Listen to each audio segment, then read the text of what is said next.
Kita masuk lebih dalam teman-teman tentang surga, tempat yang akan kita tuju insya Allah, yang kita jadikan sebagai tujuan utama kita. Bab ke-10, istana-istana surga. Koma, kamar, dan juga tendanya. Allah menggambarkan dalam Al-Quran, dalam surah At-Taubah, surah nomor 9, ayat 72. A'udzu billahi minasyaitonir rajim wa masakina thayyibatan fi jannati 'adn. Dan mereka ahli surga akan mendapatkan tempat-tempat yang bagus di surga Aden. Ya. Masakin jamak daripada maskan artinya tempat tinggal, rumah, istanahnya, gitu kan. Thayyibah ini berkualitas. Anda sering dengar ayat tentang masalah makanan dan minuman ya. Makan dan minumlah halalan dan thayyibah. Halal yang dibolehkan, thayyibah yang berkualitas. Orang Arab itu kalau makanan, kalau dia, karena ini kan bahasa Arab jadi kita jelaskan begitu ya. Kalau dia dapat makanan wanginya, baunya wangi, penataannya rapi, cita rasanya enak, porsinya pas, bahasanya thayyibah. Ya. Ada orang bertutur kata, susunan katanya, kata-katanya tepat, intonasi suaranya tepat, bahasa yang digunakan tepat, ya. Tidak panjang, tidak kurang. Dikatakan kalimatun thayyibah. Kan gitu. Sebuah kota yang bagus, tertata rapi, negeri dikatakan baldatun thayyibah. Ya. Madinah dikatakan nama lainnya thayyibah. Thaba dan thayyibah. Begitu. Allah mengatakan wa masakina thayyibatan. Tempat-tempat tinggal yang puji penciptanya Allah. Thayyibah, berkualitas, high quality ini. High quality. Anda kalau mau bangun bangunan high quality di dunia, Anda butuh kontraktor yang sangat mahal dan biaya yang mahal. Kalau mau kualitasnya bagus, pasti biayanya lebih mahal. Kan begitu. Tapi subhanallah ya. Allah subhanahu wa ta'ala jadikan salah satu hal yang dibanggakan di surga adalah ini. Allah subhanahu wa ta'ala menjadikan masakina thayyibah. Kemudian juga selanjutnya penulis mengangkat surah Saba. Tapi sini tidak ditulis ayatnya ya oleh penerbit. Maka kita coba baca. Surah Saba ini surah nomor 34 ya dalam Al-Quran. Ayatnya 37 ya. A'udzu billahi minasyaitonir rajim. Wa ma amwalukum wala auladukum billati tuqarribukum indana zulfa illa man amana wa amila salihan faulaika lahum jazaa'ud dhi'fi bima amilu wa hum fi ghurufati aminun. Ya, saya ulangi ayatnya. Wa ma amwalukum wala auladukum billati tuqarribukum indana zulfa illa man amana wa amila salihan faulaika lahum jazaa'ud dhi'fi bima amilu wa hum fi ghurufati aminun. Dan sekali-kali bukanlah harta dan bukan pula anak-anak kamu mendekatkan kamu kepada kami sedikit pun. Tetapi orang-orang yang beriman dan mengerjakan amal-amal saleh, mereka itulah yang memperoleh balasan yang berlipat ganda disebabkan apa yang telah mereka kerjakan, dan mereka aman sentosa di tempat-tempat yang tinggi di surga. Di sini kita bisa garis bawahi ya, potongan kata gurufat, jamak daripada gurfa. Orang Arab juga membahasakan kamar-kamar ya. Mereka akan berada di kamar-kamar, dan dikatakan di sini aman sentosa, artinya tentram sekali, nyaman sekali. Ya. Aminun, aman, tentram, sentosa gitu. Itu luar biasa. Dan itu disebutkan bagi orang-orang yang beriman dan beramal saleh. Baik, ayat yang ketiga surah Al-Furqan ayat 75 yang bunyinya a'udzubillahi minasyaitonir rajim. Ulaika yujzauna al-ghurfata bima sabaru wa yulaqawna fiha tahiyyatan wa salama. Mereka adalah orang-orang yang dibalasi dengan martabat yang tinggi dalam surga karena kesabaran mereka. Sabar dengan 3 hal ya. Sabar dalam mengerjakan ketaatan, sabar dalam meninggalkan kemaksiatan, sabar dalam cobaan harian.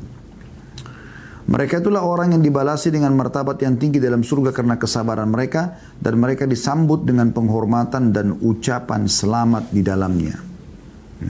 Ada potongan kata al-ghurfa. ulaika yujzaunal ghurfata.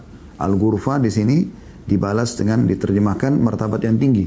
Tapi kalau bahasa letterletnya adalah istana, kamar yang mewah. Ya. Kemudian selanjutnya surah Az-Zumar, surah nomor 39. Ini juga sama penerbit gak tulis ayatnya. Maka kita buka aplikasi Al-Quran kita, surah Az-Zumar, surah nomor 39 ayat 20. Yang berbunyi, A'udzubillahi minasyaitonirrajim. Lakinil ladzina ittaqaw rabbahum lahum ghurafun min fawqiha ghurafun mabniyatun tajri min tahtiha al-anhar. Wa'adallah la yukhlifullahu al-mi'ad. Tetapi orang-orang yang bertakwa kepada Tuhannya, mereka mendapat tempat-tempat yang tinggi. Guraf jamak daripada gurfa, artinya kamar-kamar yang mewah. Ya.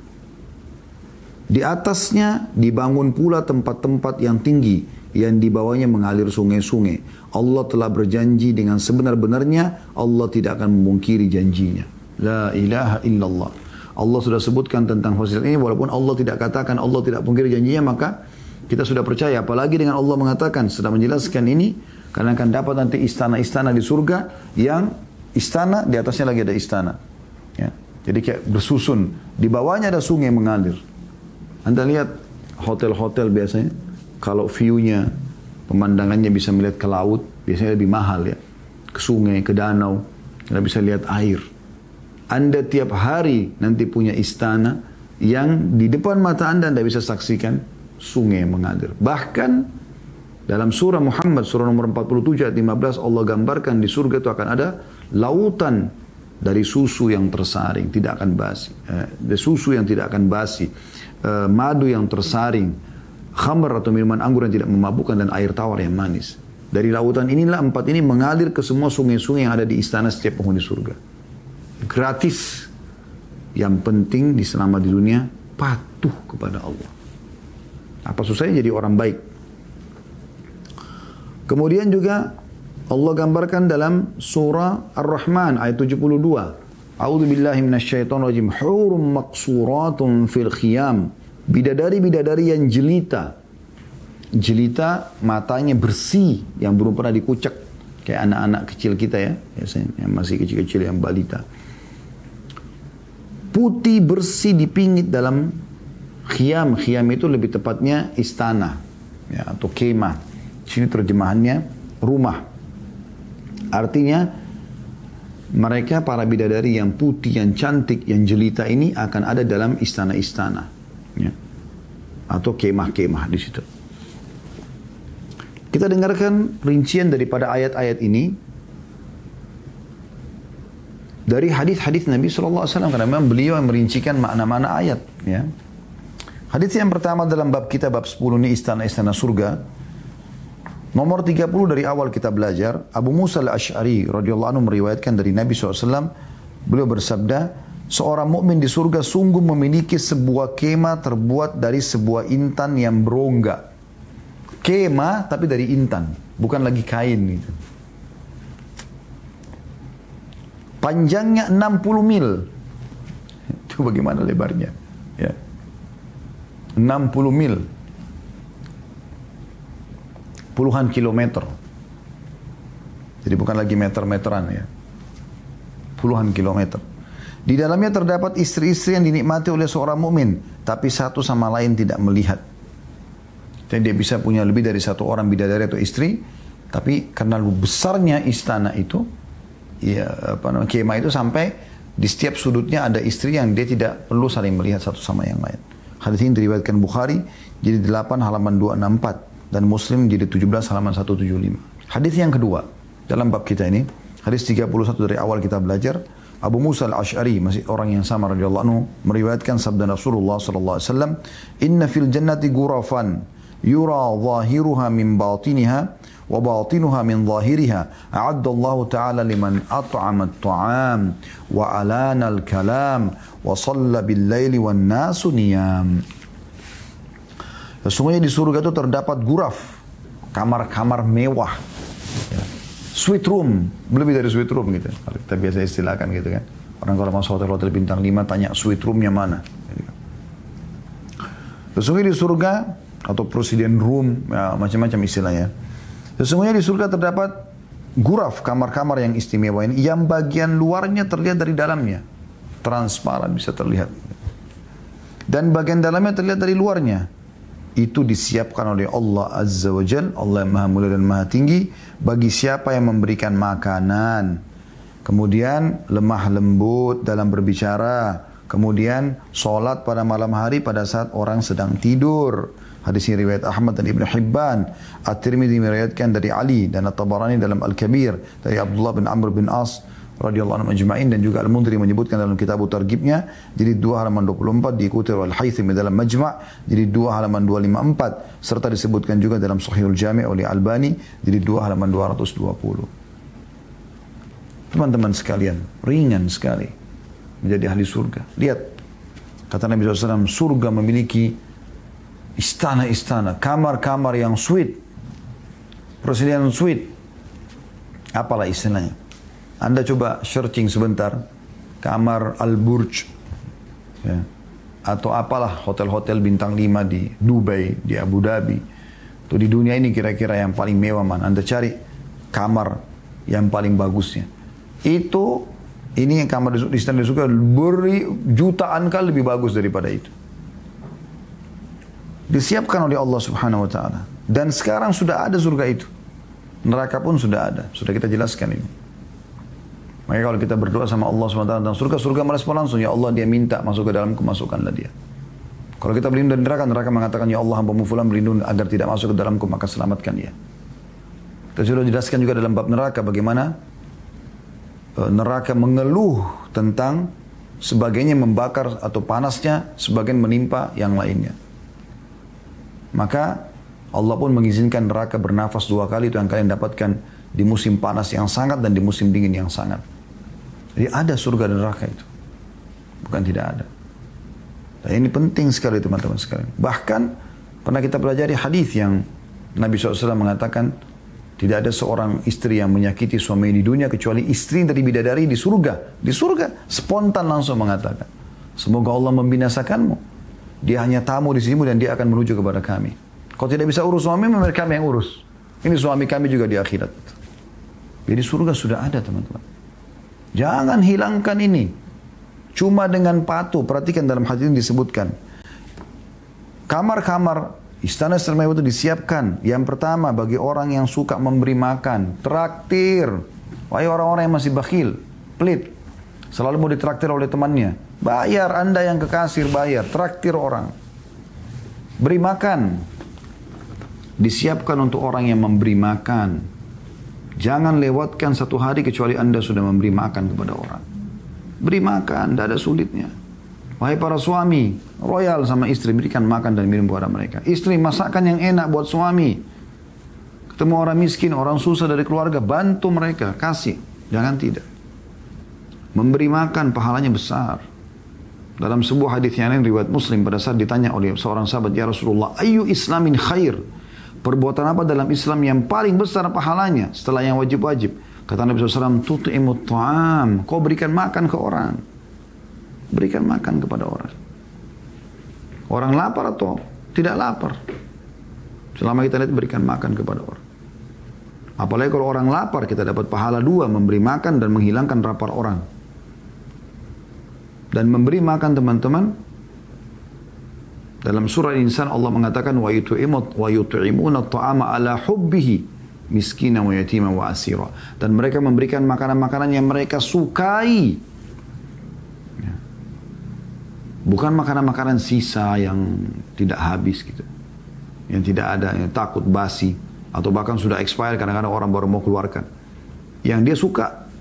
Teman-teman yang beli buah-buahan, beli makanan sebelum Anda makan sama istri, sama anak di rumah, sama suami, sisipkan buat pembantu rumah tangga, sisipkan buat supir, kasih mereka biar mereka juga merasakan.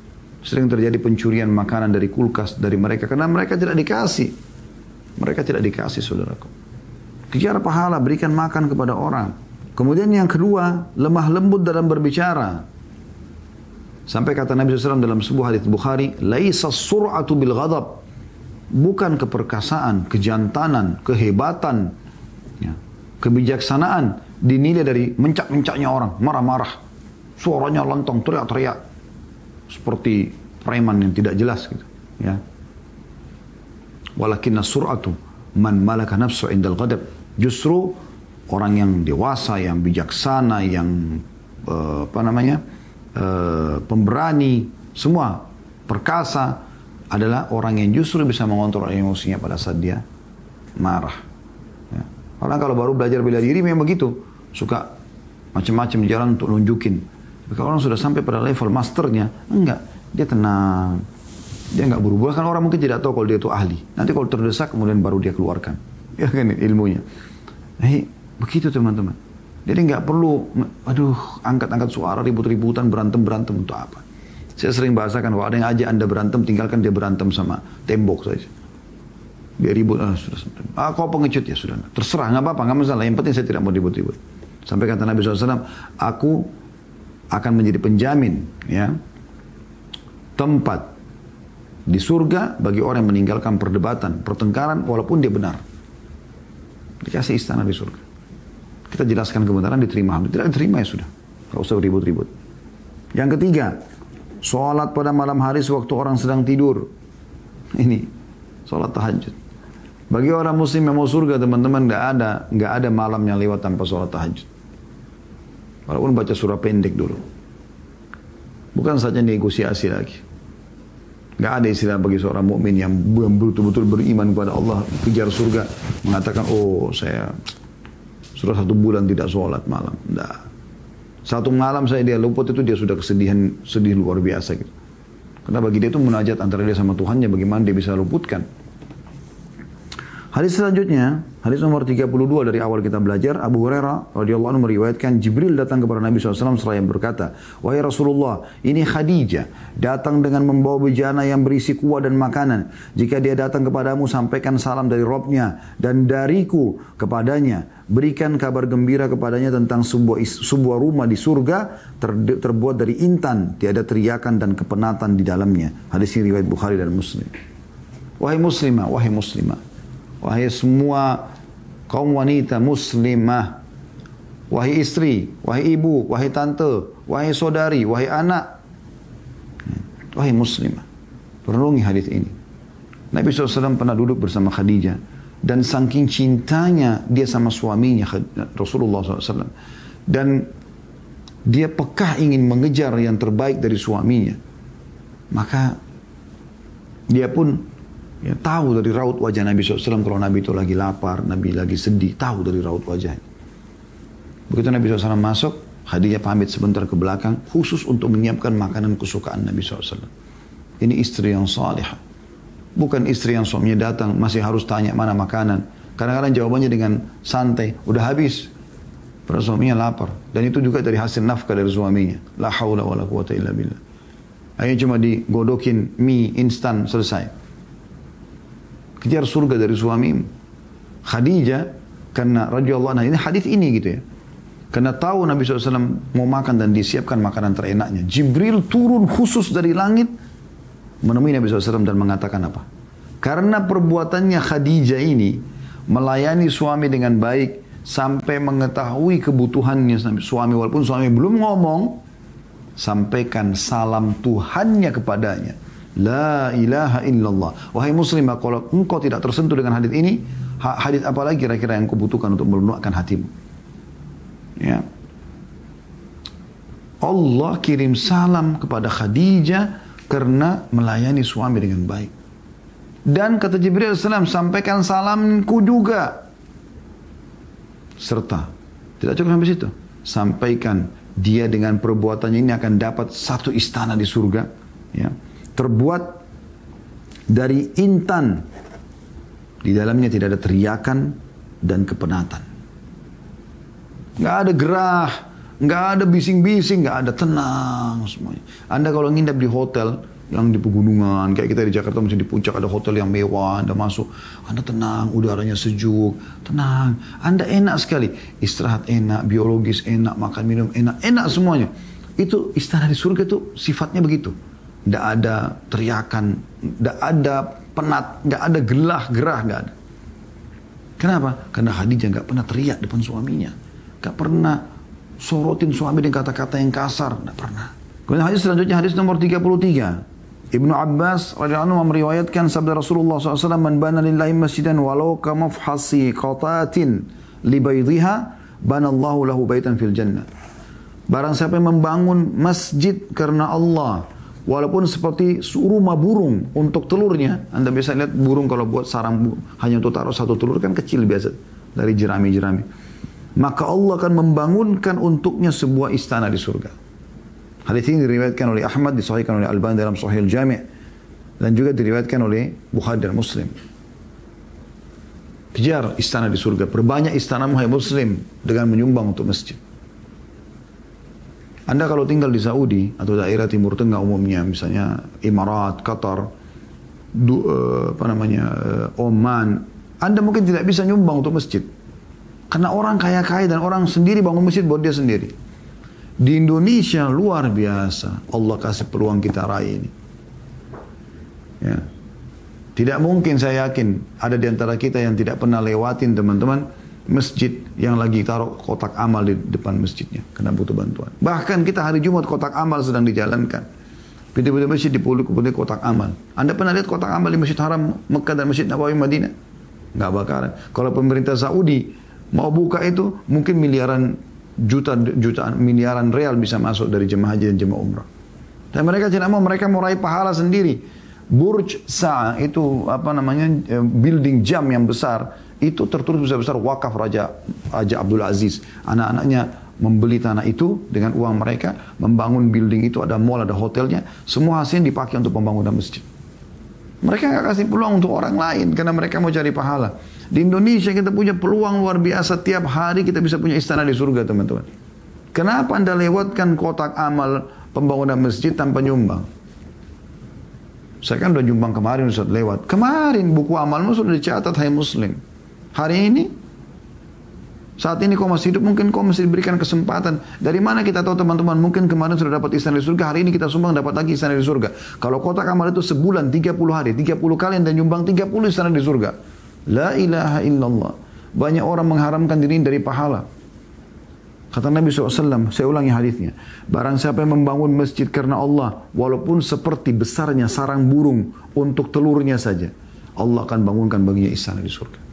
Bagaimana dengan orang yang bangun masjid utuh? Sumbang akhi dan ukhti. 1.000 rupiah, 50.000, 100.000, berapalah. Ini cara mendapatkan istana di surga. Hadis nomor 34, Ummu Habibah radhiyallahu anha menceritakan sabda Nabi SAW, "Man shalla fil yawmi wal lailati 12 raka'ah tatawwu'an banallahu lahu baitan fil jannah." Cara yang lain mendapatkan istana di surga ada lagi. Barang siapa yang sholat tatawwu', sholat sunnah tambahan, dalam sehari semalam sebanyak 12 rakaat, maka Allah membangunkan untuknya sebuah istana di surga. Hadis ini diriwayatkan Muslim. Ini biasa juga disebut dengan sunnah rawatib. Dijelaskan dalam hadis lain, 12 rakaat ini adalah 2 rakaat antara azan dan iqamah subuh dikenal dengan sunnah al-fajr, yang kata Nabi SAW, rakaatai fajr khairu minad dunya wa ma fiha. 2 rakaat antara azan dan iqamah subuh lebih baik daripada dunia dan seluruh isinya. Kemudian 4 rakaat sebelum duhur, berarti tambah tadi 2 sebelum subuh, berarti sudah 6. 2 rakaat sudah duhur, 8. 2 rakaat sudah maghrib, berarti 10. 2 rakaat sudah isya, berarti 12. Ini kalau Anda jaga, maka Anda akan mendapatkan istana di surga. Bukan mustahil, rahmat Allah luas. Kalau Anda jaga setiap hari, mungkin setiap hari Anda dikasih istana. Kita berharap rahmat Allah luas. Kata Allah SWT, rahmati wasi'at kulla syai'. Rahmatku meliputi segala sesuatunya. Tidak ada yang mustahil. Dan Allah mengatakan, Inna Allah yarzuqu man yasha' bighairi hisab. Allah kalau berikan rezeki kepada hambanya, tidak ada hitungannya lagi. Royal teman-teman, nyumbang di jalan Allah SWT. Selamatkan dirimu, bawa hartamu ke langit. Itu yang kami jadikan sebagai simbol di yayasan kami. Bawa hartamu ke langit. Karena Abdullah bin Mas'ud radhiyallahu anhu mengatakan, siapa yang bisa meletakkan hartanya di langit, yang tidak akan disentuh oleh rayap dan tidak akan disentuh oleh tangan pencuri, tidak akan dicuri oleh orang. Lakukanlah sedekah, kesempatan emas. Baik, kita kembali kepada sholat sunnah ini. Tentu masih ada sholat sunnah yang lain, ya, seperti misalnya 2 rakaat lagi sesudah duhur, ya. Tadi kan 4 rakaat sebelum duhur, 2 rakaat sudah duhur. Tapi ada hadis lain yang berbunyi, siapa yang menjaga 4 rakaat sebelum duhur dan 4 rakaat sudah duhur, Allah akan haramkan baginya surga. Anda bisa tambahkan 2 rakaat lagi tadi, sehingga menjadi 14 rakaat. Ada juga sholat qabliyah asar 4 rakaat. Kata Nabi SAW, semoga Allah merahmati seorang hamba yang selalu menjaga 4 rakaat sebelum asar. Ada qabliyah maghrib dan qabliyah isya. Nabi SAW mengatakan bainal adzanaini shalah. Di antara 2 azan, antara azan iqamah ada salat. Ya, Anda bisa jaga semua itu. Hadis nomor 35 dari awal kita belajar, Anas meriwayatkan sabda Nabi SAW, aku pernah masuk surga, ternyata ada istana yang terbuat dari emas. Istana semuanya emas. Lalu aku bertanya, untuk siapakah istana ini? Mereka menjawab, ya kata para malaikat, untuk seorang pemuda dari Quraisy.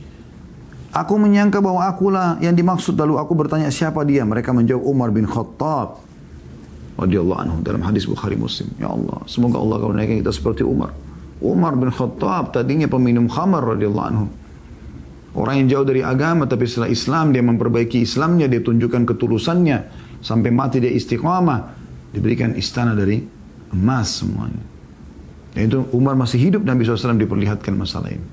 Tinggal ikuti perbuatan Umar, Anda akan dapat hal yang sama. Kata Allah, walan tajida li sunnatillahi tabdila. Kalian tidak akan mendapatkan perubahan dalam sunnatullah, dalam sistem yang Allah sudah buat. Yang mengikuti orang-orang baik, maka akan sama dengan mereka. Anda di kampus, Anda ikuti orang-orang yang juara-juara ranking, yang cum laude, Anda akan sama dengan mereka. Anda ikuti orang-orang yang pengangguran, malas, Anda juga akan sama dengan mereka. Anda ikut dengan orang-orang beriman, orang saleh akan sama dengan mereka. Anda ikut orang fasik, ahli maksiat atau orang kafir, Anda akan sama dengan mereka. Tidak akan berubah sistem Allah itu. Hadis nomor 36. Abu Sa'id Al-Khudri radhiyallahu anhu meriwayatkan sabda Nabi sallallahu alaihi wasallam, sabda Rasulullah SAW. Jika kaum mukminin sudah bebas dari neraka, mereka tertahan di jembatan yang terletak antara surga dan neraka, lalu mereka saling menuntut hak yang pernah dizalimi yang berlangsung di antara mereka di dunia.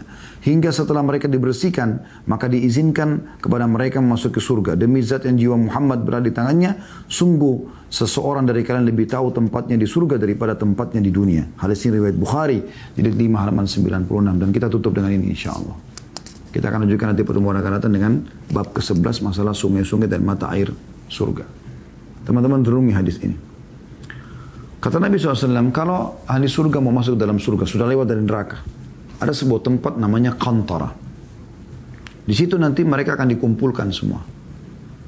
Seluruh ahli surga sebelum masuk ke surga. Lalu mereka akan saling membersihkan sisa-sisa permasalahan di antara mereka. Misal contoh, ada orang bertikai, dua-duanya orang muslim.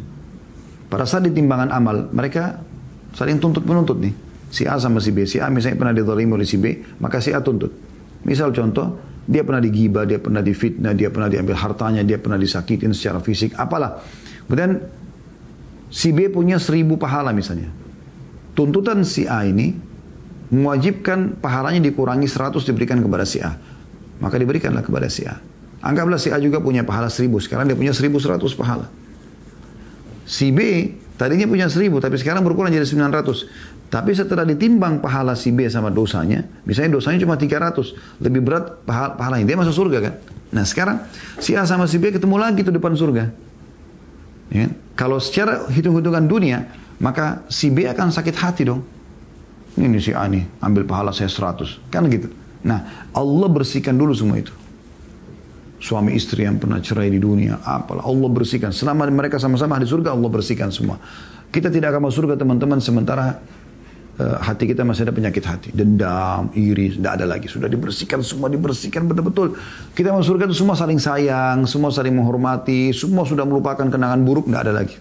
Kemudian teman-teman sekalian, setelah itu, kata Nabi SAW, ini sumpah yang luar biasa, memastikan kalau ini benar. Demi zat yang jiwa Muhammad dalam genggaman, maksudnya demi Allah, seseorang di antara kalian yang lebih mengenal istana-istana yang di surga daripada rumahnya di dunia. Renungi ini teman-teman sebagai penutup.